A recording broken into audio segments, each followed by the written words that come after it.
In a Truth Social post over the weekend, US President Donald Trump said he is ready to impose major sanctions on Russia once all NATO countries stop buying oil from Russia and place 50 to 100% tariffs on China. He suggested this is the only way to release China's grip on Russia and end the war. Meanwhile, the EU is expected to unveil its proposal for a 19th sanctions package this week. About half a dozen Russian banks and energy companies are in the crosshairs, but also some independent Chinese refineries. Meanwhile, as we're talking, the Polish Foreign Minister is meeting his Chinese counterpart, Wang Yi.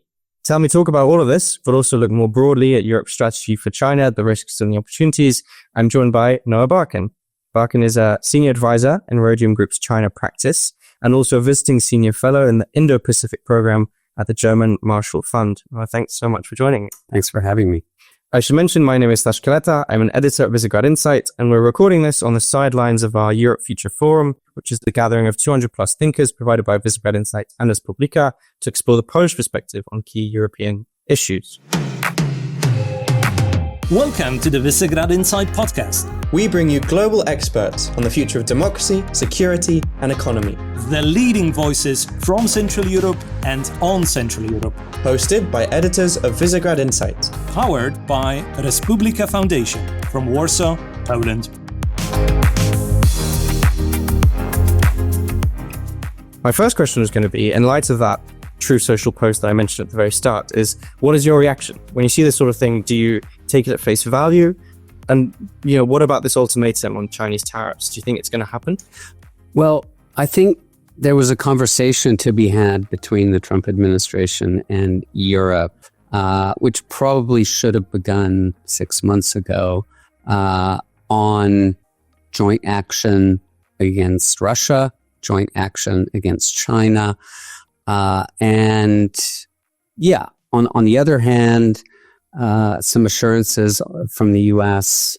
On security guarantees, on perhaps tariff relief. But we're in a different place now. I think, Europe has been hit by tariffs from the Trump administration. We've had a back and forth on Ukraine. The Trump excoriating Zelensky in the Oval Office, European leaders flocking to Washington to try to prevent the worst with Russia after Trump met with Putin in Alaska. Mm-hmm. So there's a lot of water under the bridge, and I think at the core of all this is the Trump administration reliable, credible? I think if Europe is going to throw the kitchen sink at China, they need to know that the U.S. has their back. So I think there is a conversation to be had about joint measures against China, against tougher joint action against Russia. But it's difficult to have this conversation now. And I think the True Social post by Trump in recent days looks to me more like a stunt than a good faith offer. Okay. I mean, we can come back to that US-EU cooperation in a bit, but I wanted to focus on Europe's action on China. I would recommend to listeners that you read Noah's Watching China in Europe newsletter. It's very good. And thank you very much. One of the things you talk about is this inflection point that Ursula von der Leyen has talked about in the coming months on EU-China relations. It feels like, on the one hand, EU faces war, or China's backing of Russia's war, and on the other hand, a trade imbalance. So it's kind of stuck between these two difficult ideas. You also talk about lots of different things that the EU could do. So I won't list all of them, but there's the sanctions, there's the 5G style toolbox to address cybersecurity risks. There's the foreign subsidies regulation is a kind of extreme idea, I think. How much of this do you think is likely to actually happen? Where do you see Europe going in the next couple of months? Well, I think when Ursula von der Leyen, the European Commission president, warned when she was in Beijing at the EU-China summit that the bilateral relationship with China had reached an inflection point, she was essentially saying that if China did not address European concerns about overcapacities, and I think this message was primarily a message about the economic relationship. Of course, we know that Europe has deep concerns about China's support for Russia, but essentially she was saying the European market is going to close down to Chinese products because Europe feels this threat from cheap Chinese products coming into the market and doing severe damage to its industry. We've seen it in steel. We've seen it in solar. It's starting to affect other sectors, wind, machinery, chemicals, and of course the car sector is sort of the icing on the cake. So Europe has some tools, but I think there is a question about are the tools, can they deploy them fast enough? Are they really going to make an impression with China? And then there's the question of whether the Commission has the broad support of member states to really act in a big and bold fashion with China. So using the foreign subsidies regulation, for example, which is quite a powerful tool, but the Commission is not in a position to deploy it willy-nilly if member states are opposed. So I think the Commission needs to assess, do we have the right instruments? They are going to come out with an economic security doctrine towards the end of the year, which is supposed to assess the existing instruments, how they're used, whether new instruments are needed. And then it needs to win over the member states. And I think there is still a gap between how the Commission views this, and von der Leyen has been very clear, warning about the threat from Chinese imports from China, and European capitals where there is a wide range of views, and it's complicated by the fact that some governments are politically weak at the moment. Of course, the presidential election here in Poland weakened Donald Tusk.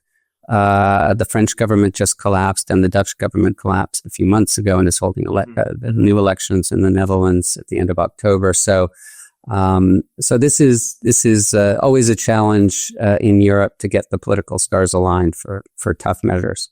Okay, and so you mentioned at the start this kind of need for a conversation with the US, and this, especially now that the EU is, as you say, kind of fragmented, it needs the backing of the US. Do you think that cooperation can exist? I mean, to quote another thing in your newsletter, you say that between Trump's trade threats and Chinese President Xi Jinping's rare earth controls, Europe has never experienced economic coercion on the scale that it has over the past few months. That doesn't sound a lot like a cooperation. Yeah, well, I think when the Trump administration came into office in January, I think the Europeans, certainly the Commission, had hoped to use China as a bargaining chip. In other words, say, look, we're ready for joint action against China, and in exchange, we'd like to avoid tariffs, and we'd like to ensure that the U.S. Remains engaged in NATO, continues to support Ukraine. It hasn't really gone as Europe had hoped. I think the Trump administration hasn't really been interested in a deep behind closed doors conversation with Europe about China. And the US-EU trade deal, if we can call it a deal, that was unveiled a few weeks ago, China is really an afterthought. I think it's the last bullet point in a long list of bullet points in this agreement. He talks about economic security measures that the U.S. and EU could take together. So I think there's a lot of confusion in Europe right now about Trump's China policy, and that makes it very difficult to have this conversation. Yeah, and do you get a sense, why? In that, U.S. trade deal, why was China an afterthought? I mean, he talks a big game, in this Truth Social post, for example, and yet it seems that he hasn't himself gone as hard in on China as he said he would. Do you get a sense why that happened? Well, I think China policy is being made by one man who's sitting in the White House, and there are let's say, China hawks in the government. Some of them have been purged or lured, so to speak. Others have gone very quiet, and that is because Trump is really in the lead on China policy at the moment. And I think, he was for a ban on TikTok. Now it looks like he's about to do a deal with China on TikTok to keep it going in the U.S. He was against sending certain advanced chips from NVIDIA, the U.S. chip maker, to China. In April, he imposed a ban. A few months ago, he reversed that.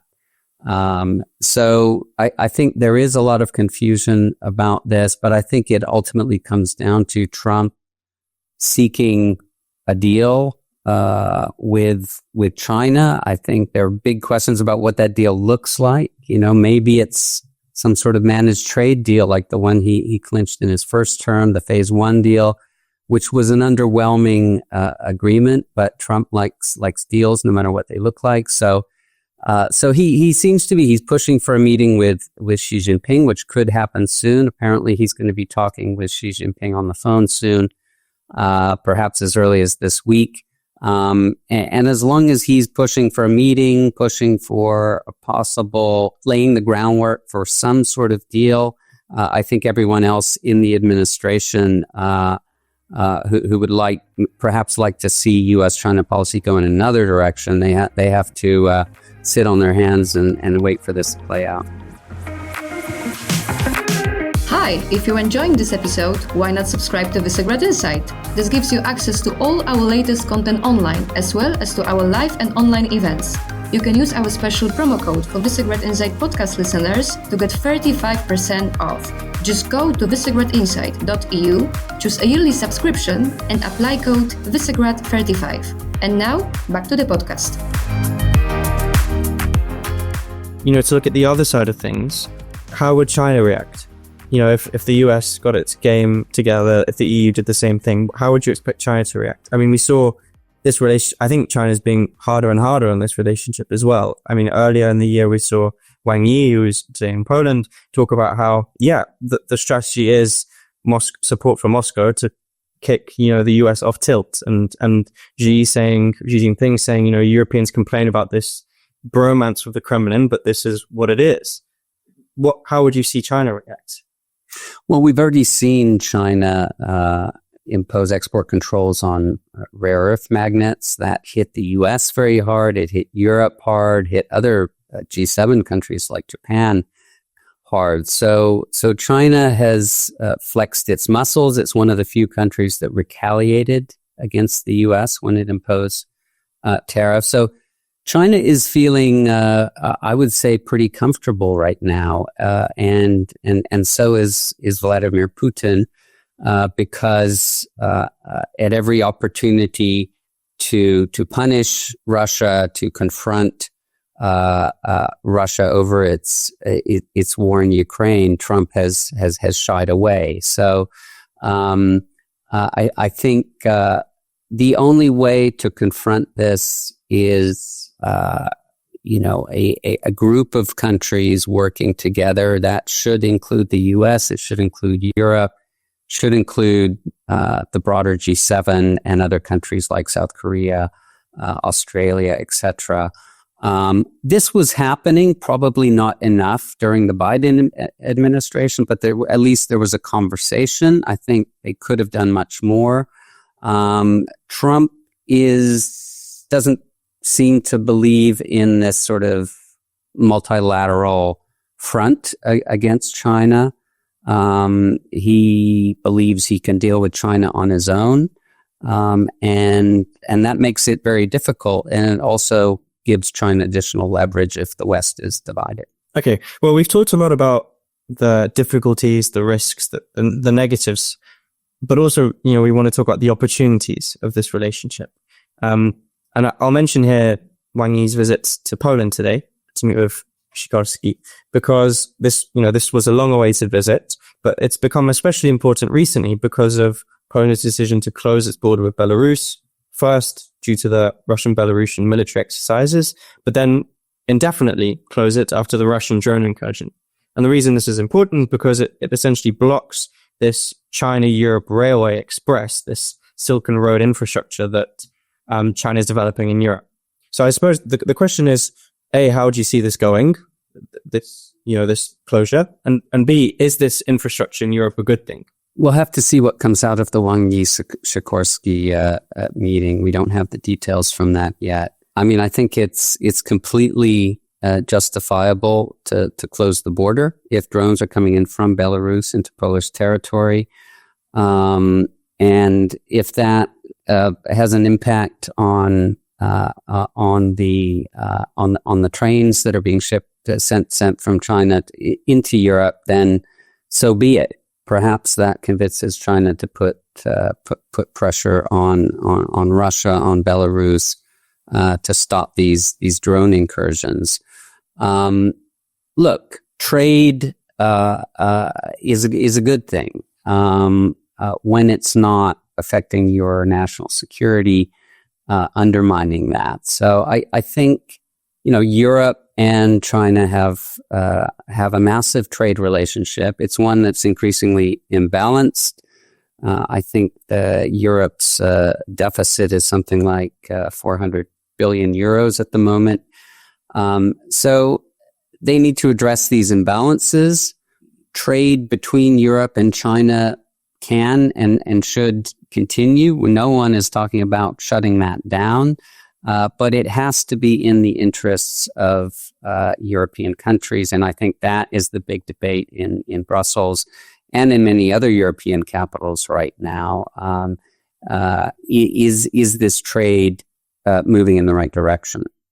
Okay, interesting. And last question, we're at the Europe Future Forum in Poland, so we want to talk about Central and Eastern Europe in particular, but what opportunities are there? I talked about the EU-US cooperation, but also what opportunities are there for Europe specifically amid these tensions between the US and China? If you're talking about opportunities for Europe and China to work together, look, I think the US under Trump is moving away from a desire to combat climate change. The administration is in denial about the fact that there is climate change, doesn't believe in it. I think there are areas where the EU and China can work together there, but we have to be clear about where the limits are. I think, China in certain green technologies, solar, wind, electric batteries is a leader now. And with products like electric batteries, I think there is cooperation that can be done, right? And if it's as the Chinese like to say, win-win cooperation. Mm-hmm. What I think the Europeans don't want what they do want is Chinese battery companies investing in Europe, sharing know-how, creating jobs, sharing technology in the same way that European companies did for decades in China. What they don't want is Chinese companies investing in Europe and to avoid tariffs and setting up assembly sites where they're just importing everything from China and then putting it together in Europe. So this is a conversation that I think Europe and China are having. I don't think there's an easy resolution here. I don't think there's any sign from Beijing that they are ready to share technology with Europe in the way that European companies did with China. So this is a real dilemma, and one key aspect of this dilemma is that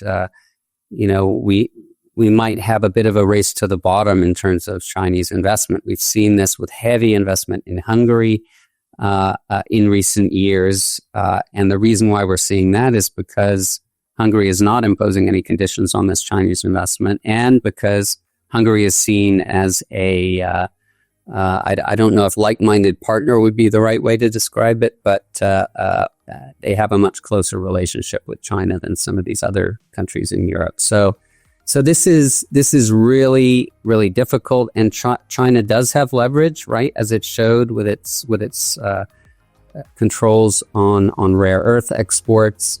Europe also has leverage because of the size of its market. The U.S. market is closing down to Chinese products.